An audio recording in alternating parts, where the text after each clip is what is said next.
ఇక్కడ కాళేశ్వరం నుంచి ఒకటి వచ్చింది, అది మనకు పెద్ద సబ్జెక్ట్. అది ఇక్కడ మనం ఇంకొకటి చూడాలా.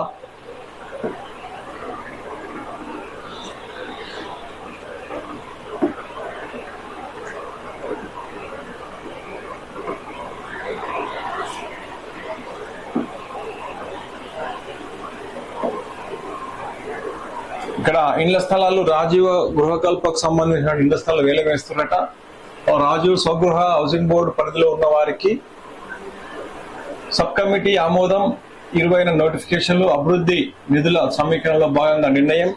అంటే గవర్నమెంట్ దగ్గర డబ్బులు లేవు కాబట్టి అక్కడ ఉన్నటువంటి జాగాలను వేలం చేస్తారు. రాజీవ్ స్వగృహకు సంబంధించి రంగారెడ్డి జిల్లా లోపల తొర్రూరు లోపల 514 ఓపెన్ ప్లాట్లు ఉన్నాయంట. కల్మర్గూడ లోపల 20 ఓపెన్ ప్లాట్లు, చందానగర్ లో 3 ఓపెన్ ప్లాట్లు, బండగూడ లోపల 159 ఇండ్లైన పూర్తయిన ఇండ్లు. ఓకే, మెడ్చల్ మల్కాజ్గిరి లోపల గాజుల రామారం లోపల 5 టవర్లలోని పూర్తి కాని కట్టడాలు, పోచారంలో పూర్తయిన 601 ప్లాంట్లు, అసంపూర్తిగా 6 టవర్లలో వివిధ రకాల ప్లాట్లు, మహదూరుపల్లి లోపల 69 ఓపెన్ ప్లాట్లు. తర్వాత మహబూబ్నగర్ జిల్లా లోపల కోతుల మండలం లోపల 111 ఓపెన్ ప్లాట్లు, అమిస్తాపూర్ లో 45 ఓపెన్ ప్లాట్లు, ఖమ్మం జిల్లా లోపల పోలేపల్లిలో అసంపూర్తిగా ఉన్న 8 టవర్లు, 3.3 ఎకరాలు, దగ్గర 4 ఎకరాల ఖాళీ స్థలం, హౌసింగ్ బోర్డు స్థలాలు, కేపీహెచ్పి లోపల 4వ ఫేజ్ లోపల 7 ఎకరాల 33 గుంటల భూమి, ఖాళీ భూమి ఉంది. అదే ఖాళీలో ఉన్న 2 ఓపెన్ ప్లాట్లు, వీటికి వేలం. నాంపల్లి లోపల 1148 చదరపు అడుగుల విస్తీర్ణంలో ఖాళీ స్థలం ఉందంట. సంజీవ్ రెడ్డి నగర్ లోపల అసంపూర్తిగా ఉన్న కమ్యూనిటీ హాల్ కు చెందిన 2605 చదరపు గజాల స్థలం. ఇవన్నీ కూడా వేలం వేస్తున్నారంట. ఇంట్రెస్ట్ ఉన్న వాళ్ళు వేలంలో పాల్గొనవచ్చు.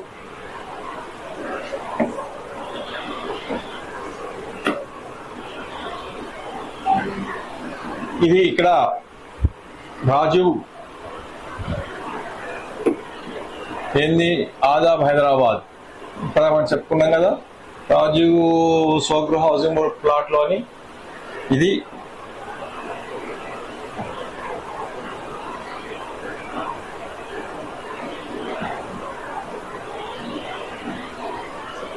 సోనియా గాంధీకి అస్వస్థత అని చెప్పి ఇంతకు చెప్పుకున్నాము. సోనియా గాంధీ అస్వస్థత ఉందంటే ఆమె ఆరోగ్యం కుదుట పడాలని చెప్పి మనం కోరుకుందాము. బీజేపీలో కొనసాగుతున్న రసవత్తర చర్చ, పదవి కోసం 3 కేంద్ర మంత్రుల మధ్య పోటాపోటీ. 2024తోనే ముగిసిన జేపీ నడ్డా అధ్యక్ష పదవీ కాలం. పెండింగ్ లో ఉన్న రాష్ట్రాల అధ్యక్ష పదవిలో పూర్తి అయ్యేనా, నెలాఖరులోపు నూతన అధ్యక్షుల ఎన్నిక జరిగేనా.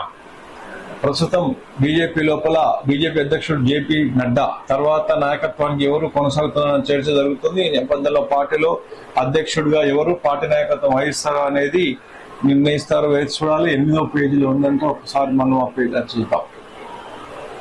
8వ పేజీ లోపల ఇది బరిలో ఎవరు ఉంటారు, పార్టీ సిద్ధాంతాలు ఎవరు ముందుకు తీసుకెళ్తారు, ఏకతాటిపై పార్టీ నడిపించే సామర్థ్యం ఎవరికి ఉంది, ఇలా అనేక అంశాలపై బీజేపీ అధిష్టాన నాయకత్వం ముందుకు చేస్తుంది.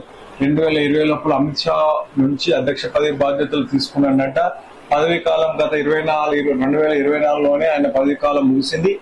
అయితే సార్వత్రిక ఎన్నికలను దృష్టిలో పెట్టుకుని ఆయన సారథ్యంలోనే ఎన్నికలు నిర్వహించాలని పార్టీ అధిష్టానం అప్పట్లో నిర్ణయించింది. దీంతో ఆయన సారథ్యంలో బీజేపీ పోటీ చేసి 3వసారి అధికారంలోకి చేర్చుకుంటుంది. ప్రస్తుతం నూతన అధ్యక్ష ఎన్నిక బీజేపీపై అధిష్టానం సాధించడం తెలుస్తుంది.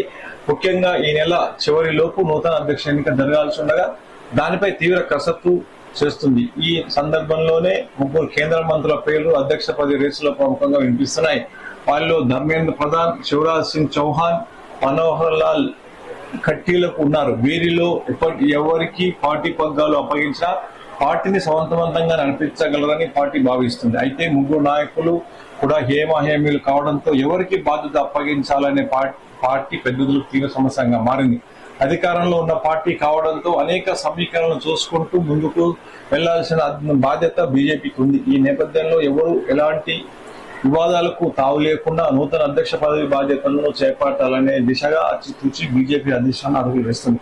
ముఖ్యంగా మిగతా పార్టీల మాదిరిగా కాకుండా బీజేపీ అధ్యక్షుడి హోదాతో పనిచేయాలంటే బీజేపీ సంస్థాగత వ్యవహారాలపై పూర్తి పట్టున్న నాయకుడి అవసరం చాలా ఉంది. దీంతో నూతన అధ్యక్షుడి ఎన్నిక జరగాలంటే ఆ లక్షణాలు ఉన్న నాయకుడిని అవసరం ఎంతైనా ఉందని చెప్పాలి. అయితే ఈ నెలలో ఎప్పుడైనా నూతన అధ్యక్ష ఎన్నికలకు సంబంధించి విడుదల అయ్యే అవకాశం ఉందని భావిస్తుంది. ప్రముఖంగా వినిపిస్తున్న పేర్లు బీజేపీ అధ్యక్ష పదవి నియామకం సమయం దగ్గర పడుతున్న క్రమంలో ప్రముఖంగా 3 కేంద్ర మంత్రుల పేర్లు కీలకంగా వినిపిస్తున్నాయి. వాళ్ళు ధర్మేంద్ర ప్రధాన్, శివరాజ్ సింగ్ చౌహాన్, మనోహర్ లాల్ ఖట్టర్లు ఉన్నారు. అయితే ఇందులో మొదటగా ధర్మేంద్ర లాల్ ప్రధాన్ పేరును ప్రముఖంగా వినిపిస్తుందనే చెప్పాలి. అటు పార్టీ సంస్థాగతంపై పట్టు ఉండడంతో పాటు కేంద్ర నాయకత్వానికి కూడా సన్నిహితంగా ఉండే వ్యక్తిగా ఆయన గుర్తింపు ఉంది. అదే సమయంలో మధ్యప్రదేశ్ మాజీ ముఖ్యమంత్రి, ప్రస్తుతం కేంద్ర మంత్రిగా ఉన్న శివరాజ్ సింగ్ చౌహాన్ కు అనుభవం ఉన్న ప్రజానాయకుడిగా గుర్తింపు ఉంది. గతంలో హర్యానా ముఖ్యమంత్రిగా పనిచేసిన గతేడాది కేంద్ర మంత్రి పదవిలోకి వచ్చిన మనోహర్ లాల్ ఖట్టాకు నిరంతరాయమైన పరిపాలనా అనుభవం కలిగి ఉన్న వ్యక్తి కావడం గమనార్హం. ఈ నేపథ్యంలోనే ఈ 3 నేతల బలాబలాల కారణంగా వారిలో ఒకరు బీజేపీ తరఫున చీఫ్ అవుతారని పార్టీ వర్గాలు జోరుగా చర్చ సాగుతున్నాయి. అయితే సంస్థాగత అనుభవం, ప్రాంతీయ ప్రాతినిధ్యం, కుల సమతుల్యతను పరిగణలోకి తీసుకొని కొత్త అధ్యక్షుడు ఎంపిక చేసే అవకాశం ఉంది. బీజేపీ జాతీయ అధ్యక్షుడు ఎన్నికల ప్రక్రియను పర్యవేక్షించడానికి ఒక కేంద్ర ఎన్నికల కమిటీని ఏర్పాటు చేయాలని పార్టీ హైకమాండ్ భావిస్తుంది. ఇందులో నామినేషన్ దరఖాస్తులు, పరిశీలన, అవసరమైతే ఓటింగ్ వంటివి ఉంటుందన్నారు. పెండింగ్ లో అధ్యక్షుల నియామకం జరిగిన బీజేపీ రాష్ట్ర రాజ్యాంగం ప్రకారం అన్ని రాష్ట్రాలకు కొత్త అధ్యక్షుల ఎన్నికలు చేసిన తర్వాత బీజేపీ జాతీయ అధ్యక్షుల ఎన్నిక చేయడం ఆనవాయితీగా వస్తుంది. దేశంలో ఇంకా కొన్ని రాష్ట్రాల్లో అధ్యక్షుల నియామకం కూడా పెండింగ్ లో ఉండడంతో నూతన అధ్యక్షుల నియామకం లోపే ఆయా రాష్ట్రాల అధ్యక్షుల పదవులను కూడా భర్తీ చేయాల్సి ఉంది. ఇందుకు తెలంగాణ కూడా ఉండడం గమనార్హం. గత కాలంగా తెలంగాణ రాష్ట్రానికి నూతన అధ్యక్షుడు వస్తారని ప్రచారం జరుగుతున్నా ఇప్పటి వరకు జరగలేదు. గత ఎన్నికల సమయంలో హడావుడిగా బీజేపీ అధిష్టానం అప్పట్లో అధ్యక్షునిగా ఉన్న బండి సంజయ్ స్థానంలో కేంద్ర మంత్రి కిషన్ రెడ్డిని నియమించిన సంఘటన తెలిసిందే. ఇలాంటి సందర్భంలో తాజాగా కొత్త అధ్యక్షుడిని నియమించేందుకు గత కొంతకాలంగా బీజేపీ కసరత్తు చేస్తుంది. ఇది ముందుకు సాగడం లేదు. పార్టీ అధ్యక్ష పదవి రేసులో ముఖ్యంగా ఈటల రాజేందర్, బండి సంజయ్, డికే అరుణ, రఘునందన్ వాళ్ళ పేర్లు వినిపించాయి. ఇలాంటి సందర్భంలో వీటిని ఎవరికి పార్టీ అధ్యక్ష పదవిని వారిస్తుందో చెప్పడం అర్థం కాని విషయం. ఇది ఈ విధంగా జరుగుతుంది బీజేపీ రాష్ట్ర సంబంధించినటువంటి ఎన్నికల అది. తర్వాత సోనియా గాంధీకి అస్వస్థత ఉందంట. ఆమె తొందరగా కోలుకోవాలని కోరుకుంటున్నాము.